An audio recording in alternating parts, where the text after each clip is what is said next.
I know I'll be the first one to leave or I'll be the first one to be kicked out, because I remember just thinking, even my little sister, she'd be like, I don't think you're gonna last. What made you think that you'll be kicked out? So is there a point in life where you felt like, I'm not really sure if this life is meant for me and stuff? Yeah. And sister, could you please tell us, at what age did you start entertaining the idea of becoming a religious sister, and what is it that inspired you? I would say my first real inspiration came at the age of 15. We all know life has got challenges and stuff. Would you please highlight some of the challenges that you have met ever since you've become a religious sister? There were challenges, of course, as usual. So when I was in my second year of postulancy, let's say aspirants, those who are aspiring to become religious sisters, some of your coping mechanism, like how did you cope or how to cope? Well, I think the biggest one is all this advice we're always given about to know yourself. Spiritual professions are arriving. Would you really say, I've made it, it's something that, it's the day that I've been looking forward to? How do you feel about it? Oh yeah, I feel many things. I think I'm far more intimidated by the Audio Jungle.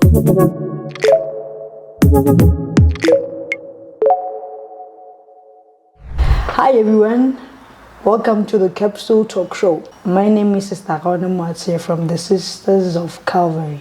So today's topic, we're going to be talking about religious life. If at all you've got some questions that are not answered, or some things that you would want to know about religious life, or some of those questions are going to be answered today. Sister, thank you very much for joining us. Please introduce yourself. Thank you, Sister Pulane. I am Sister Pulane Makepe of the Sisters of the Cross and Passion. Our hyphen is CP. I am one of two Botswana sisters currently residing here in the Diocese of Calvary. Well, ours is SC from the Great Sisters of Calvary. So hyphen is. So would you please tell us more about your congregation? Like, why did you decide to go international and not local? Well, yes, like you said, our congregation is international. So our foundress, there's actually a cause for her sainthood. She's now venerable.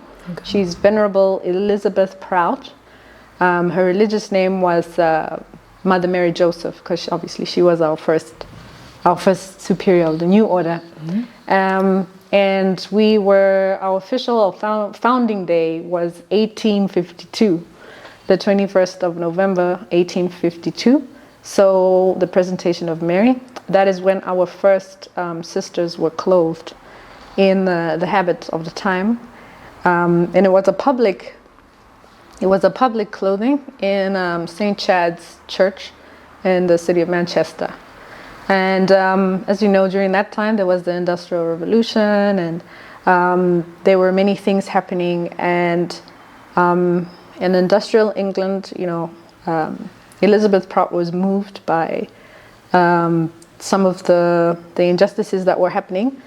Because also during that time, there was nothing really like workers' rights the way we have, just like we have Labor Day coming up. So some of those social justice issues were active. And also there were a lot of Irish immigrants, mm-hmm. and many of them were Catholic. And some of the more vulnerable of the people in those conditions who were working in the factories and that were women. There were many of these immigrant women and children. Child labor was still a big thing around that time. And so many congregations founded in those years, would have been some of the things that they would have seen the need to provide is education, healthcare. And one of our earlier ministries was also, like nowadays people might call them safe houses, but like the word I found that they use in a lot of people who are doing work with immigration and immigrants that we have like all over the world, the word they use is houses of hospitality. Okay. So I would say it's close to that, but it was more like, I think the word they used was border houses. So these women who were living and working in some of these places needed a place to stay because they weren't from the local area and all that. So our sisters, that was one of their ministries, and oftentimes they'll be giving them opportunities to help train them, and also for children, that children could start some sort of education and faith formation.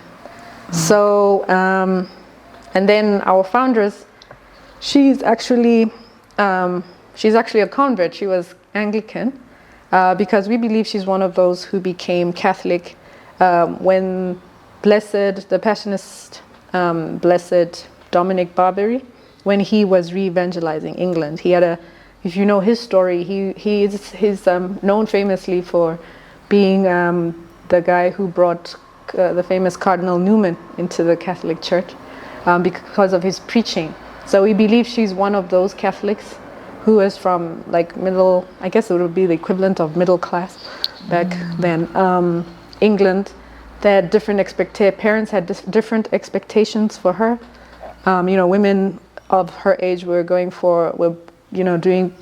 preparations and all of this to be women of society and to get married, have family, all of that.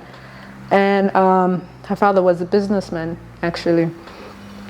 And then, of course, she was like, well, I'm Catholic, which wasn't entirely a terrible thing. And because her father was Catholic, but he wasn't practicing, so she grew up Anglican. And so first it was the shock of her becoming Catholic, and then later becoming a sister, becoming a nun. But she also she did have like some challenges health-wise. And the first congregation she joined was actually, I think it was the Holy Family, but it was in the Netherlands. And she didn't last in that formation because, again, like I was telling you, my parents were telling me it's hard work being a sister. There's all these things, and if you can't keep up with the rigors, sometimes you'd be told that no, you can't come because it would be simpler, So she, she fell ill, and eventually she had to leave. And she still had, and her parents thought, well, now at least she'll give up the idea of becoming a sister. But when our co-founder, Father Gaudentius Rossi, who had accompanied Blessed Dominic, he was an Italian Passionist. He was looking for young women who were interested, because he was also looking to impart the charism of keeping the memory of the Passion of Christ to local women in England and surrounding. And so he was really looking amongst the young women there. And so she started they came into contact with each other, and she was revived again, her vocation.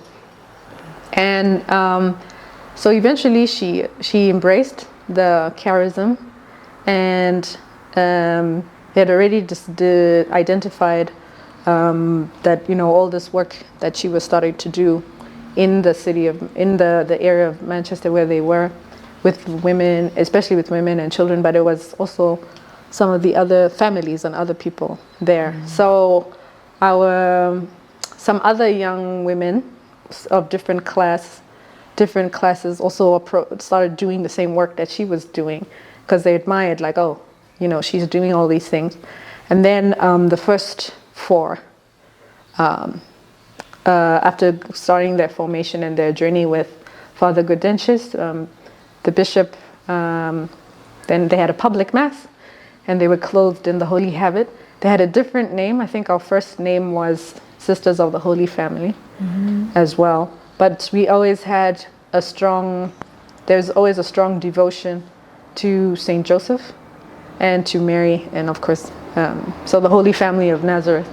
And even in our constitution now, in reading about the nature and the spirit of our congregation, you still find there's a deep roots of the life of the Holy Family in Nazareth.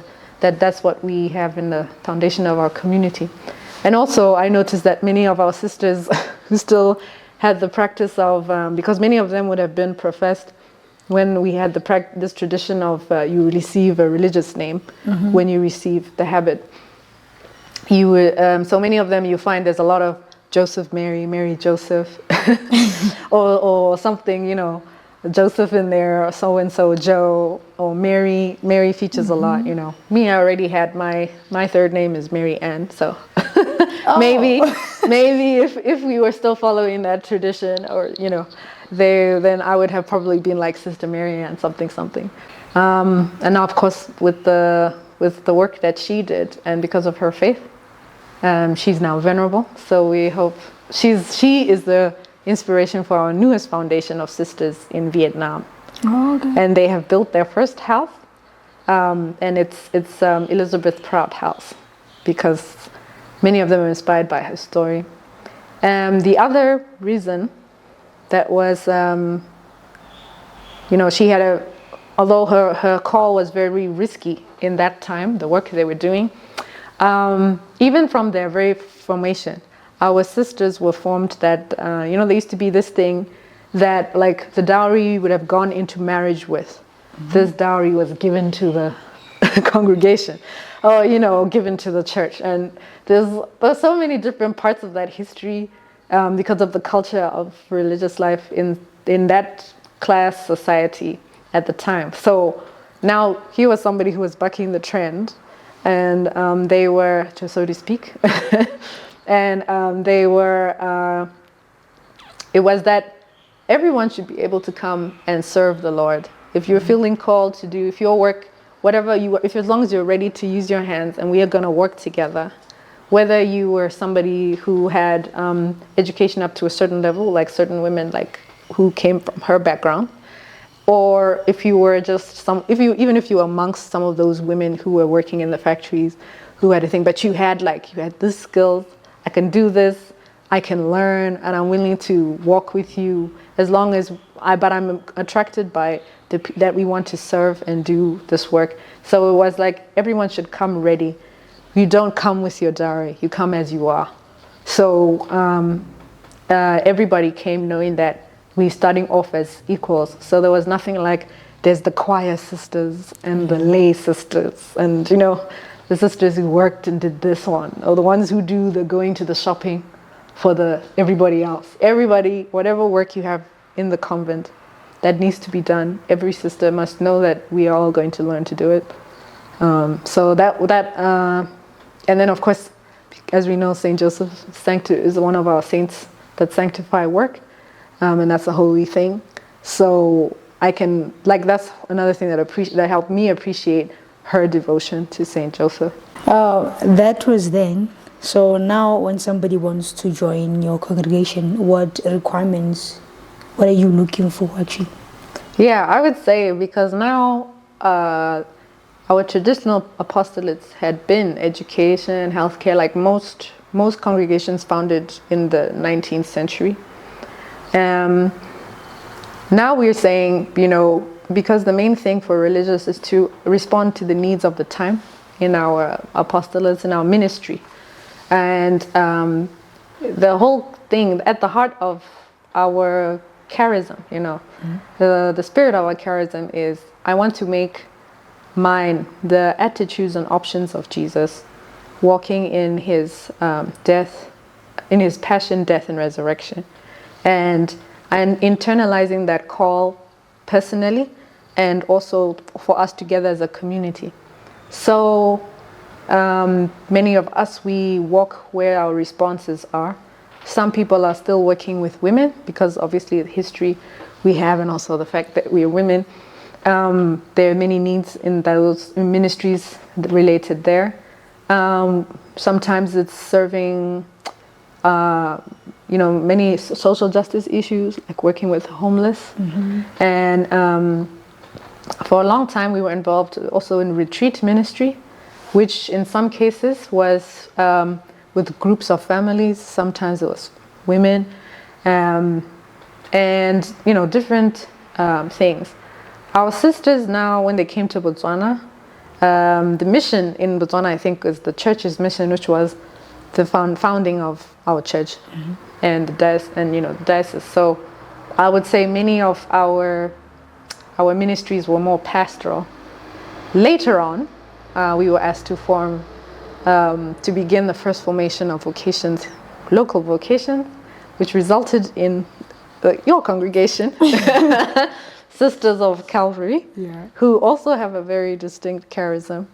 The thing I like in the story between our two congregations, and also from hearing about how some of the first sisters from your congregation, like now when you see the two of us, even though my congregation is over 100 years old and is from before things like Vatican II and whatnot, and your congregation is literally was born as Vatican II was happening.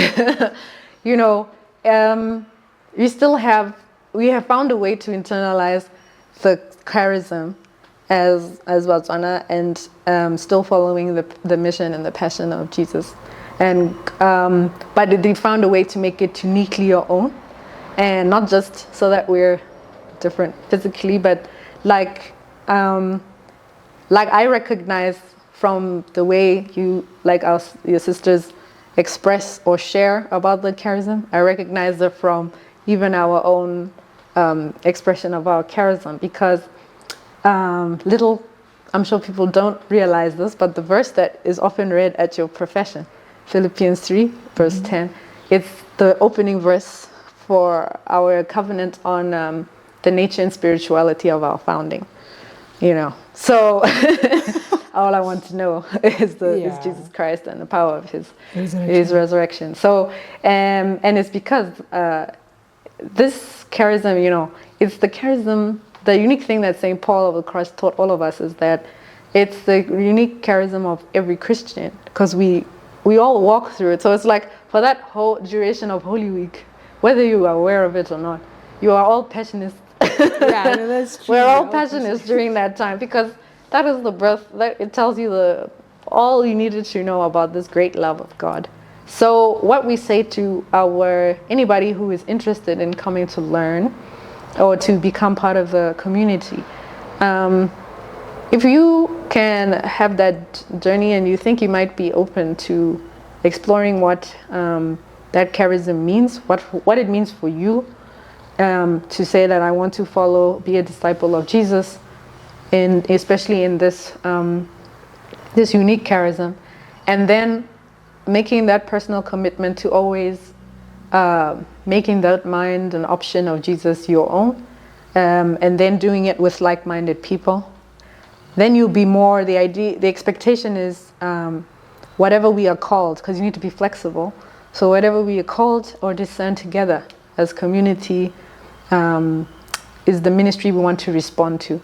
So many of our sisters still work with youth, with children, because of the realities that we work with. We have made a lot of changes.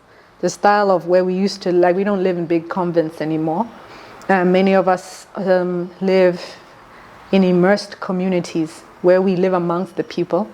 And the desire really is not to be distinct from the people, even if our commitment somehow is distinct. The nature of our commitment and the lifestyle around our commitment is distinct from the people. The idea is that we are with them, because for us, like Jesus went with the people. He was always with them and amongst them. He often used examples when in his preaching or in his sharing and in his healing. Everything he did things from the life of the people. And so for us now, I would say most of our sisters, we make I would say you need to be somebody who's ready to be community, not just with your sisters, but with the people around. It helps if you've done more than just your high school, because I would say this is not just for our congregation, but religious life in general. It helps you to make more informed decisions. One to be more free in your decisions, because when you make vows, for example, you are asked during the examination, you know, did you come here freely? Nobody's forcing you. You are not coerced. You don't feel under pressure to do something. And you're not running away from some difficulties. Yeah. You know?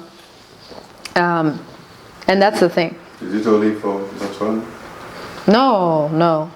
Anybody, if you want to be religious, you can go and ask. Like me, I went, in my case, I had determined I was going to find out every congregation that was in the country. So after visiting and speaking to all the sisters who I knew were in Diocese of Gaborone, I was preparing to go up to Maung and meet and somehow contact the sisters, the Ola sisters, I remember. Of course, I never made it there, but yeah, I was inspired by the Daughters of St. Paul, because they specialize in media, and my work was in advertising and media. So I was like, oh yeah, for sure.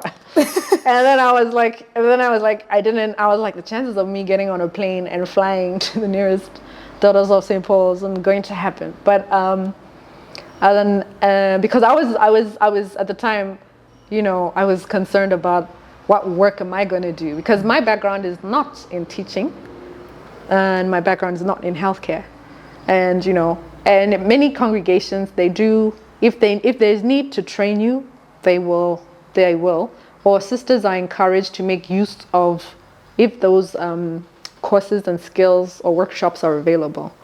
You can go and submit that. So I would say the important thing is, it helps if you've completed your high school, and I would say in our case we do encourage people to complete their tertiary as well. At least here in Botswana, our government still sponsors tertiary education, and there are lots of opportunity to serve and to work. So you can still begin your discernment with us before you join. It's not something that takes 3 weeks and then you're walking in the door next week.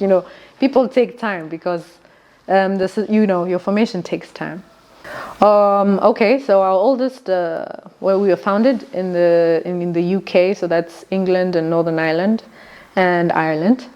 And then our sisters are also in the United States. They'll be celebrating 100 years, their anniversary in the US. And there they are in the East Coast, so Rhode Island, Connecticut. Our sisters in South America are in Argentina, Chile, and Peru. And we have a presence. We have 2 sisters based in Australia as well. And then our newest foundation, as I mentioned earlier, is in Vietnam.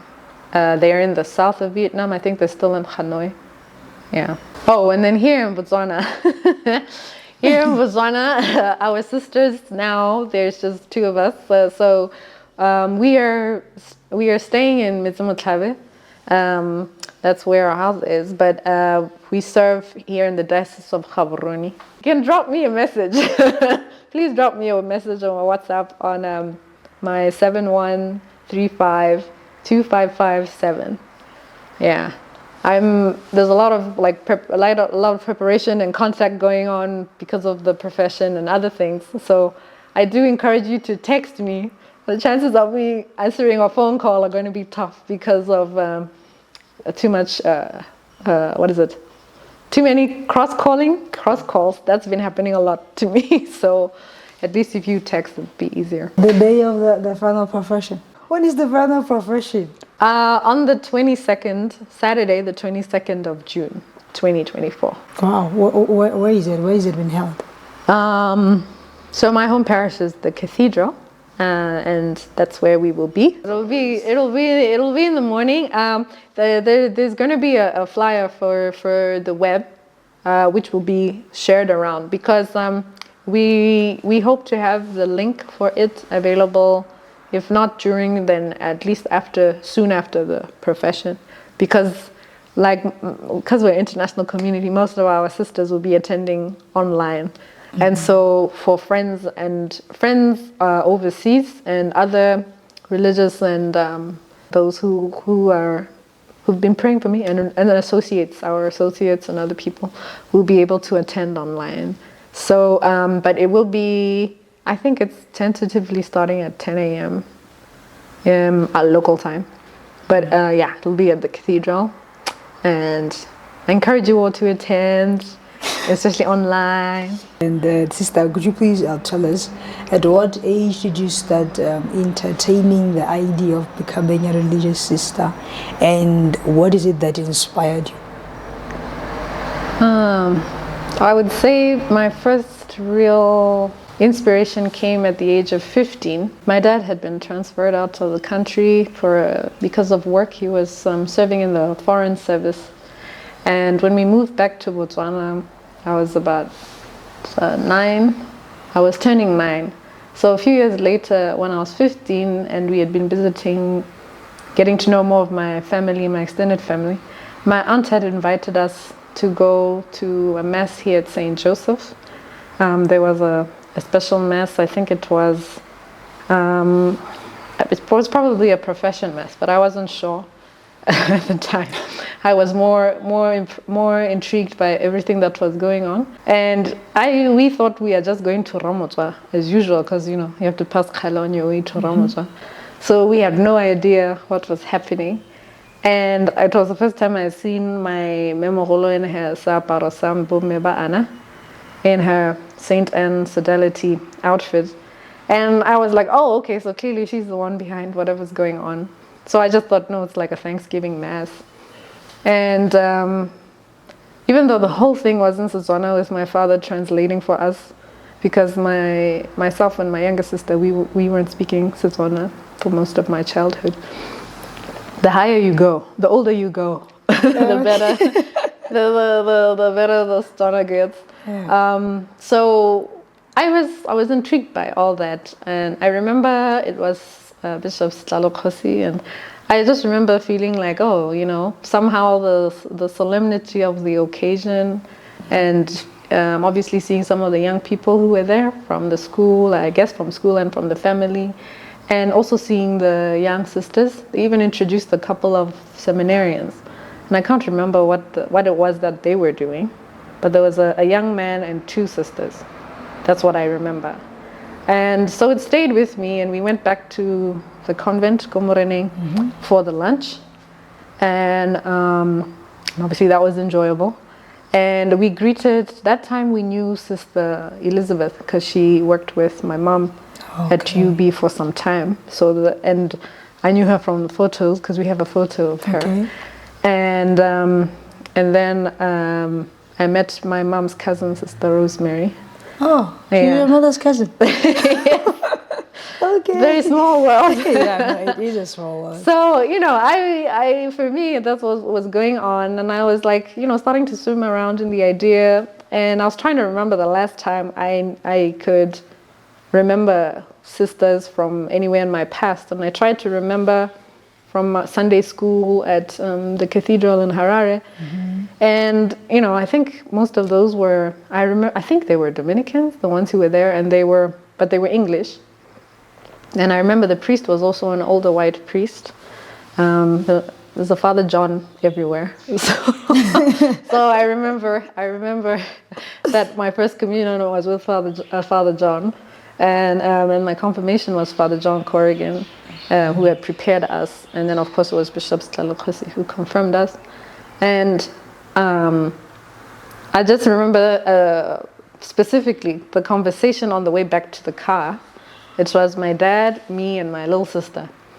Now, the 2 of us were always together growing up, because we were 2 years apart. And so my dad asks, I think he had been paying attention to how we are behaving the whole time. So he was like, oh, these ones are definitely listening, because we were quiet, which was rare. So I think he was like, okay. So he starts asking, so is anyone having an interest?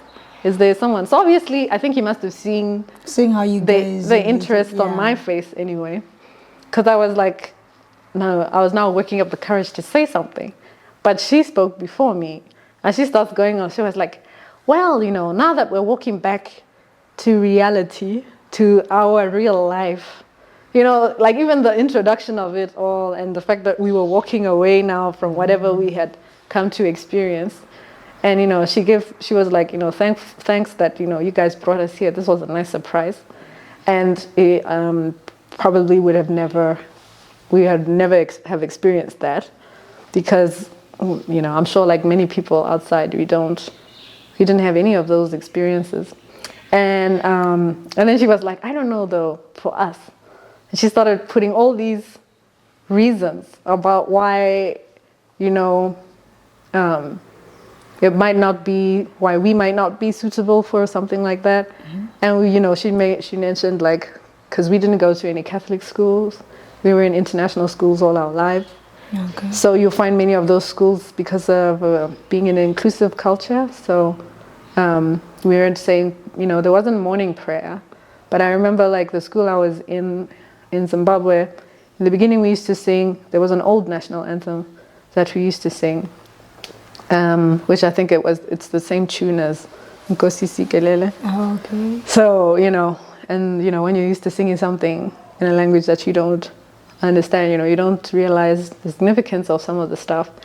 But I would say, even though, you know, she was bringing up all these things, you know, I was like, yeah, well, maybe we're called for something else, you know. And then so I you know, as she continued on about like, also us, we were going to, you know, we are growing up to go and do careers and other things. We were in high school, so there was no way of knowing that for sure. But yeah, you know, she kept putting all these things about like, yeah, you know. So then by the time we got to the car now, my father was like, okay, so what about you, Pulane? You know, I was just like, yeah, I'd say Marang pretty much covered it. I just said, yeah, you know, she pretty much covered it. And so I just kept quiet to myself, but I was like, well, I was really interested. Later on, I, you know, throughout the night, I might ask a few more questions about like, but how, then I asked them like, so how old were those people when they joined? And then of course, because we were at the school, that point that my sister made that, you know, we didn't go to a Catholic school. So it was like, oh, obviously you have to go to a Catholic school to be sister.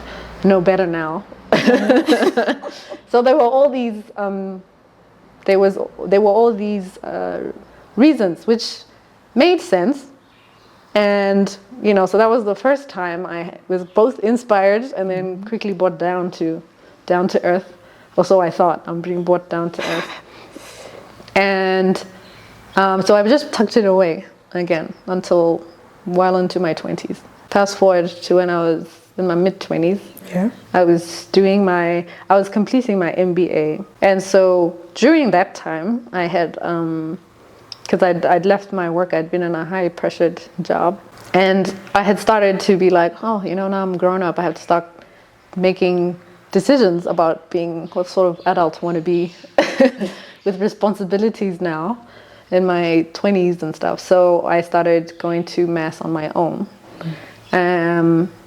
And during that time, you know, I was like trying to learn about more, how I could be more involved. Like what I started asking myself, what good things I want to do. And so that's how I came to the decision to look and to join. So before I entered, the interesting thing was I had to convince my parents. My mother had been snooping in my room, and so she saw that, oh, Pulane is doing something. So when the day finally came and I said, hi, I need to talk to the two of you. And my mother was already like up and closing the door. You know, because of what she saw. Yeah, she was excited. She was waiting for me to drop the bomb. But it wasn't a bomb for her. For my dad, it was. Because he was like, what? Yeah, why didn't you say something? He wasn't 10 years expecting ago? that. Yeah, he was like, why didn't you say something back then when you were young? I was like, oh, you know. So, so that was actually a challenge, because I remember thinking, well, they're going to be so happy because they're Catholic. And I mean, from everything that I had read up to that point, I thought like, oh, this is what every parent is dying and wishing that their child is going to say, I'm going to be a sister, going to be a priest, I'm going to be a hermit, I'm going to do something so amazing. And the reaction was not what I expected. There was a lot of questions. Then they asked me, do you have a community in mind? And then they started to tell me their own experiences working alongside sisters and priests and everybody.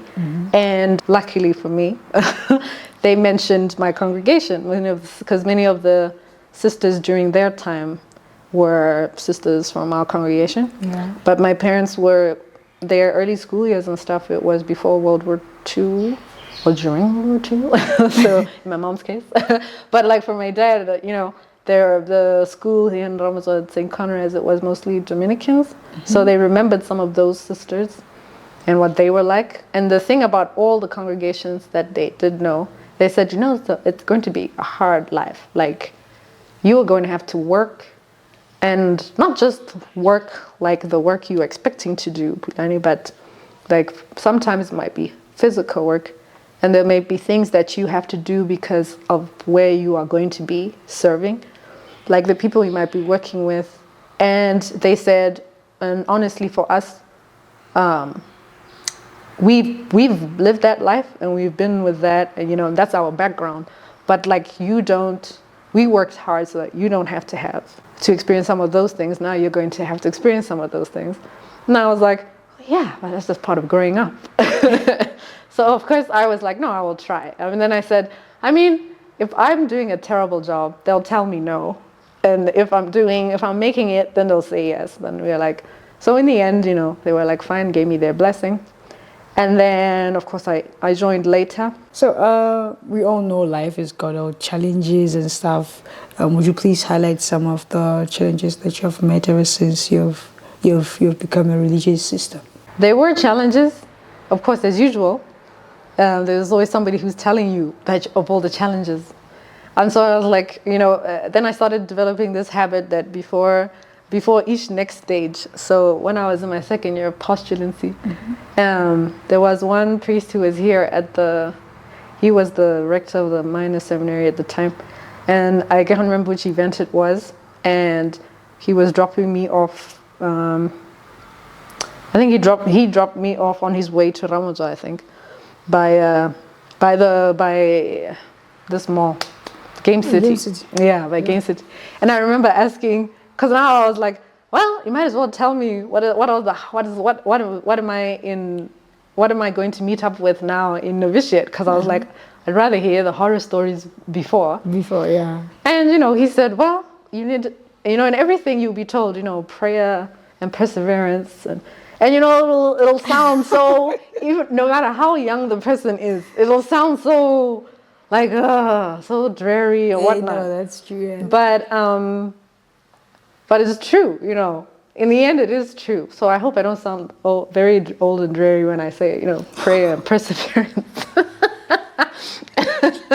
But that's the truth. There's gonna be some tough times. Sometimes it's going to be the things you don't expect at all.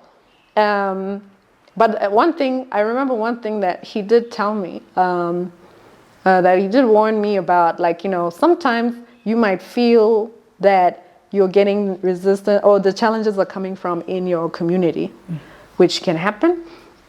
Sometimes it's your family, and sometimes it's your co-workers, you know, many people along the way.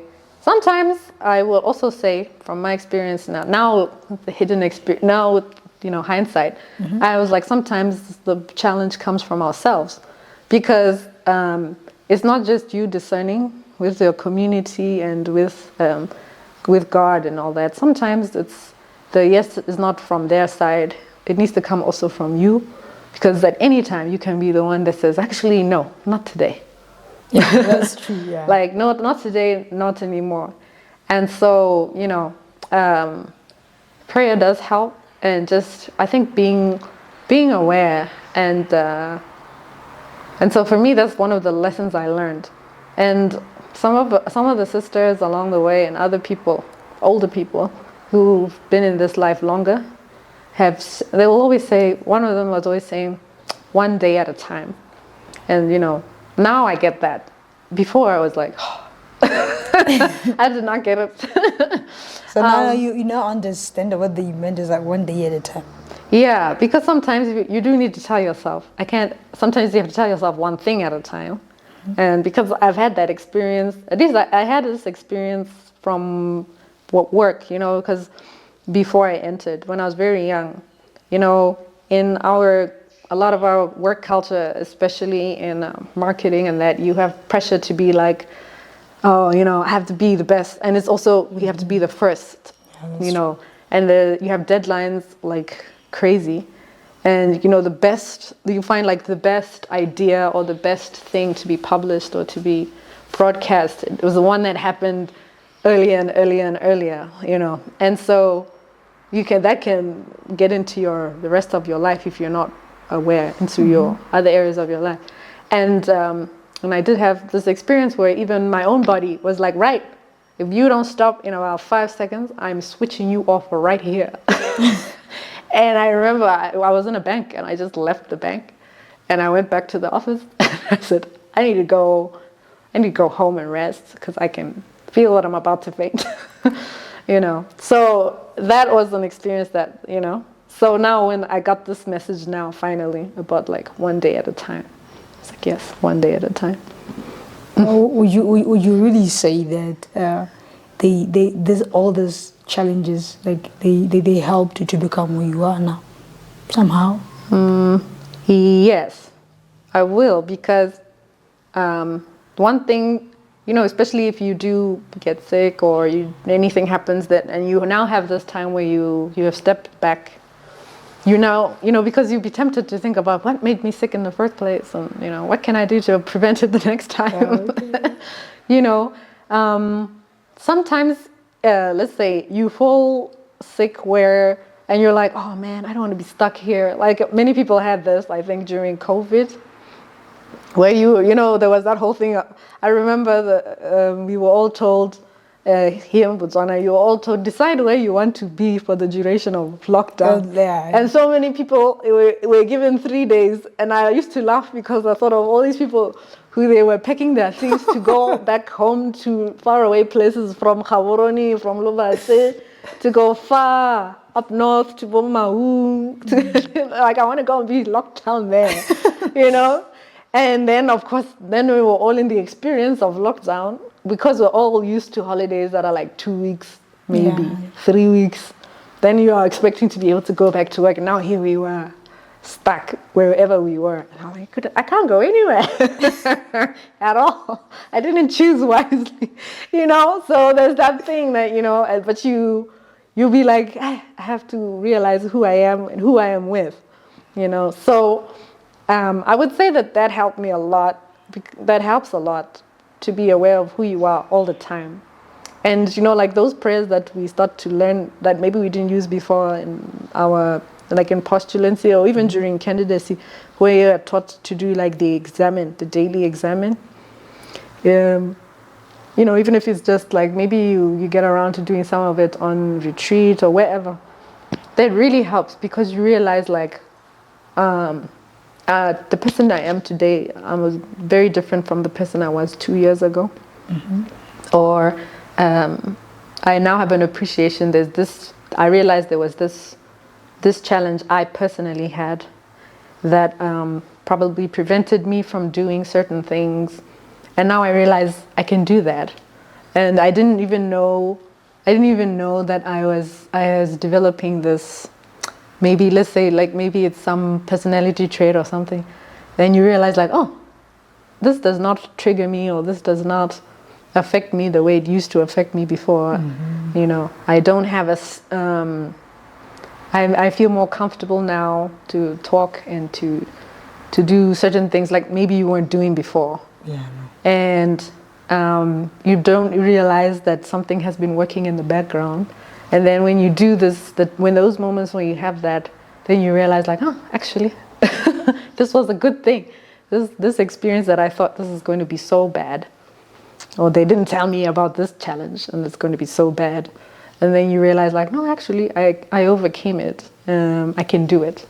And that gives you more confidence. So I think they're good things. So is there a point in life where you felt like, I'm not really sure if this life is meant for me and stuff? Yeah, I would say. So before I entered, I was like, well, there was 4 of us in the group.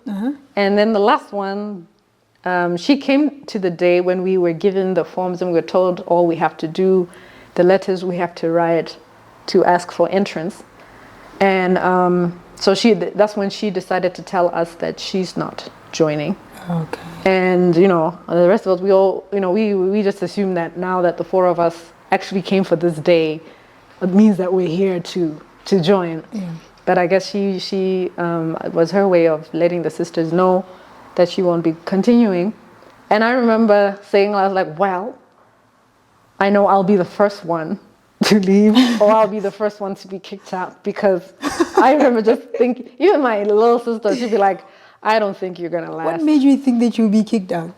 Oh, because there was just so much. Like Okay. already, for example, it was the first time our community was going to be with, including us who were in formation, that all of us were Botswana, and you know, and so me, I knew this.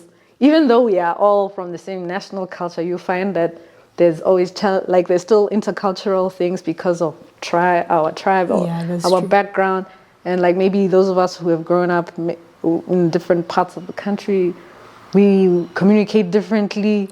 There was also, you know, we were aware, like we had Sister Angela who was older. The generational gap. Yeah, and then I was like, and then for myself personally, I was very self-conscious about my Setswana at the time, because I was like, I only started really speaking Setswana again as an adult, and each time, you know, because you're more aware of yourself when you're older, I think.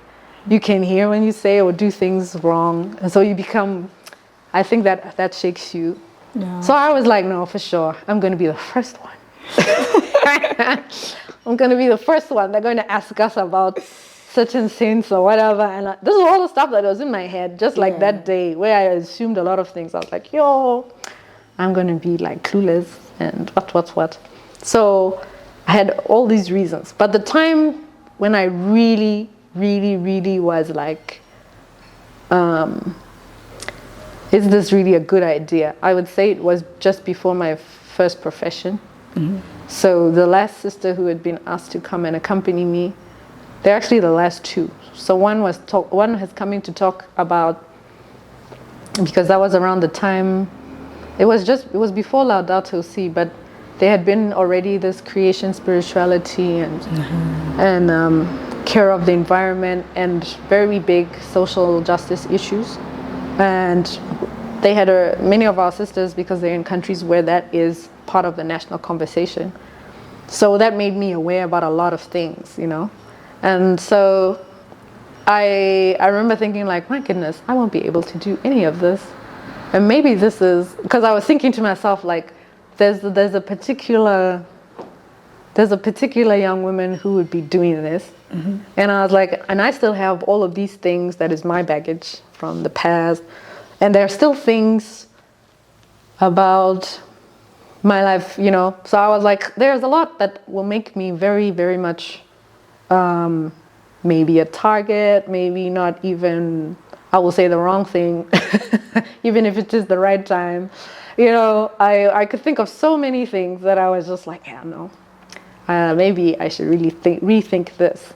And then, of course, because it's profession, you're also thinking about your family, how they will feel and stuff. So I was like, maybe I should save everybody the trouble. You think that? You'd be like, I should save everyone the trouble. And so the sister who came to see me just before the profession, there was something she said to me. She said, you know, every day, like even all of us who, even when we've made our commitments and we do whatever, each day you have to ask yourself, because the one thing, you know, Jesus always reminds us in scripture is like, you know, you can ask for faith every day. Mm-hmm. And he was like, you know, and your Father who's in heaven knows what you need even before you ask it. And so you should never think that he's going to run out of it to give you, you know, like if that's what you really need every day, you know, don't be tired of asking. And it was that time that I really understood that I was like, yeah, it's a choice. It's your yeses every day, you know. And she's like, because it is the reality that one day, it won't be, I want to say yes. It'll be like, honestly, now's no, you know. And so, so that was something that really helped me. And then when I just realized, like, I'm not being asked to do too much or anything, and I know why I'm here. And so, that really helped me a lot. And so I just asked God, I was like, so I can think of all the reasons why I should stay in bed today, including the weather. And because my profession was in winter, and me in winter have long not had all the crazy things that have ever happened to me health-wise. It always happened during winter, and it was always different. It was different from the previous winter. So I was like, dear God, please, I really would love to do this. Can you just, even if it is just this day, can you make the temperature Pulane appropriate? Or something, I just said all these things, some of them silly like that, and also just like, I just want to be like still, and that's indeed what happened. I remember that it was very comfortable. People did not have to be so bundled up. I wasn't shivering for the first time. It was great, and that made me very happy with my choice. And it sort of was an assurance, So that encouraged me a lot. So, yeah. Wow. Yeah. So, Sister, may you please share with those whom are interested, or let's say aspirants, those who are aspiring to become religious sisters, some of your coping mechanism, like how do you cope or how to cope? Well, I think the biggest one is all this advice we're always given about to know yourself. Take the time to get to know yourself. It's hard. I think in my case, it just was harder when I was a teenager because, you're always around other people and you do care a lot about other people's things and stuff. I would say I became more self-confident when I was in tertiary. And I realized that it's like God also He is giving me time to get to know myself. And it's like He waited till I was ready. Yeah, I would say take the time to know yourself. In prayer, ask God, use some of the tips that are there, like in the examine prayer, really, at the end of the day. So it, gives you things like, what was your highs, what was your lows? Why, you can ask yourself, why did that affect me the way it did? And whether it is good, bad, or in between, if you're bored, make friendship with your boredom. I used to struggle with that when I was a teenager, but I realized that helps a lot if you really know yourself. The other thing I would say is when you have questions, ask them. Even if you are afraid or you think you're going to get a particular response, it really is true. Sometimes the reactions you think you're going to get are not going to be there. And many people, if they see that you're asking because you genuinely want to know, you'll find they're willing to respond. And I think a lot of us make a lot of assumptions and then we keep things to ourselves. And because you are busy, you can make yourself busy. I think that's what helps some people to keep it bottled up. But it's in the long run, you'll be better off if you ask, and if you want to share. Find good friends. Another one is find a good friend. Life will teach you. Life will teach you whether you are in religious life or not. But you do need friends, and you never know. I've always found a friend. I found friends whether it was amongst some of the guys, whether it was amongst some of the ladies, and then because there's some things that some friends can relate to and some things that others can't. And this advice you're always given about getting a spiritual director. You can look up. There are many books about spiritual direction now. That there's practices and things that can help you, and very well written books that can help you if you're not comfortable to do it with someone. Because at least and then of course ask people who are in the life.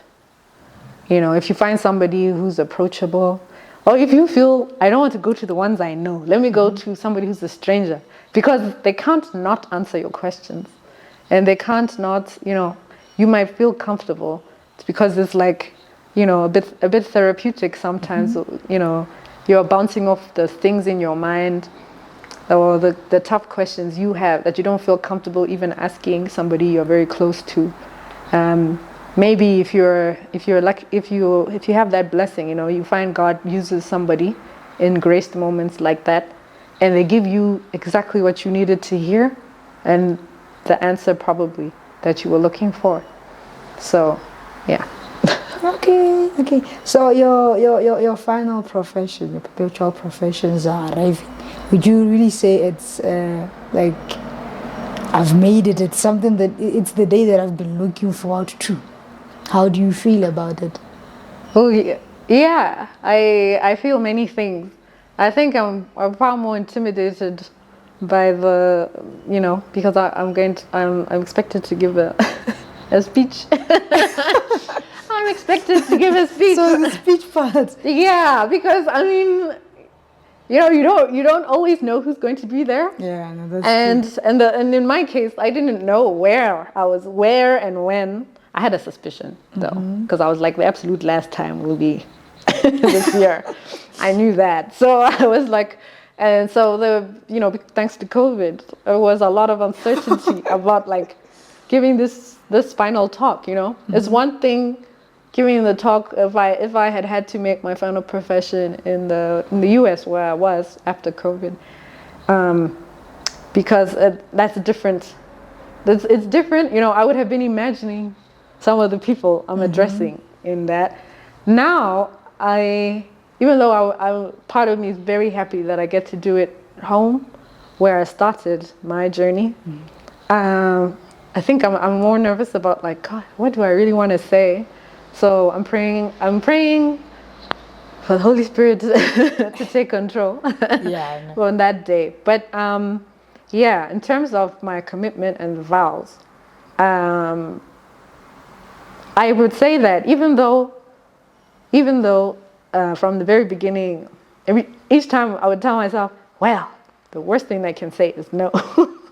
Like, even though I kept saying that, doing things like that, I did say that I'm making this step because I'm thinking about that the day is going to come where I'll be like, no, I'll do this for my whole of my life. And I realized that we are the church, and even our congregations and our constitutions, they give you as much time as you may need, whether you think you need it or not, whether you realize it or not, because there are some challenges that can make you be like, where you just reflex, you just drop everything and be like, no, are you crazy? Well, you can even say that to your own superior, like, no, you're crazy. I am not doing that because 1, 2, 3,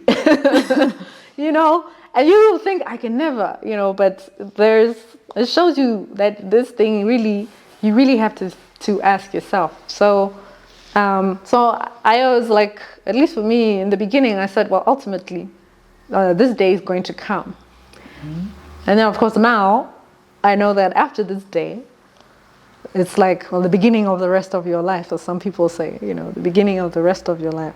And each stage has been different.